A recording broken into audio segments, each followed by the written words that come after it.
নমস্কাৰ বন্ধুসকল, দীপেনপুৰ মেঘপুৰ ফাৰ্মিংলৈ স্বাগতম। আজি মই আপোনালোকৰ ওচৰলৈ এটা নতুন ভিডিঅ' আহিছোঁ। গাহৰিয়ে যদি পোৱালি দিয়াৰ পিছত দানা নাখায় তেন্তে আপোনালোকে লিভাৰৰ কোৰ্চ কৰিব। লিভাৰৰ কোৰ্চ কৰা স্বত্বেও যদি নাখায় তেন্তে আপোনালোকে ফ্ল'ৰাবছৰ এটা পিল পায়, সেইটো আপোনালোকে 2 টাইমকৈ দিব, এটা পিল।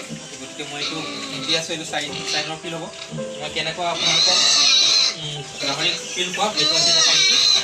এজনী লাষ্টবিলাক হয় বহুত শান্ত সুস্থ, সেই দেখি মই হাতেৰে খুৱাই দিওঁ, ডাইৰেক্ট কেনেকৈ হাতত সোমাই গিলাই দিওঁ। চাই থাকিব ভিডিঅ'টো শেষ হ'ল। জোৰ জবৰ কৰি হ'লেও গিলাই দিব আৰু মুখখন ওপৰফালে কৰি থ'ব। এইটো বহুত ৰিক্স হয়, তথাপিও আপোনালোকে চেষ্টা কৰি চাব পাৰিব পাৰে।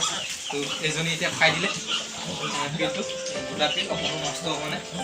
বন্ধুসকল, ভিডিঅ'টো যদি ভাল লাগে লাইক এটা কৰিব আৰু চেনেলটো ছাবস্ক্ৰাইব কৰি ল'ব। ইয়াতে কৰি ধন্যবাদ। তো বন্ধুসকল দেখিছে, এইজনী দানা খাই শেষ কৰিলে। মই লিভাৰ কোৰ্চ কৰিছিলোঁ, লিভাৰ কোৰ্চ কৰা স্বত্বেও দানা খোৱা নাছিলে, যিহেতু সিহঁতৰ হজম নহয়। হজম নহ'লে আপোনালোকে ফ্ল'ৰাবছ দৈনিক এটা পিল খুৱাব পাৰে। ফ্ল'ৰাবছৰ কাম হ'ল আমি যেনেকৈ হজমোলা কওঁ, হজম কৰাত সহায় কৰে।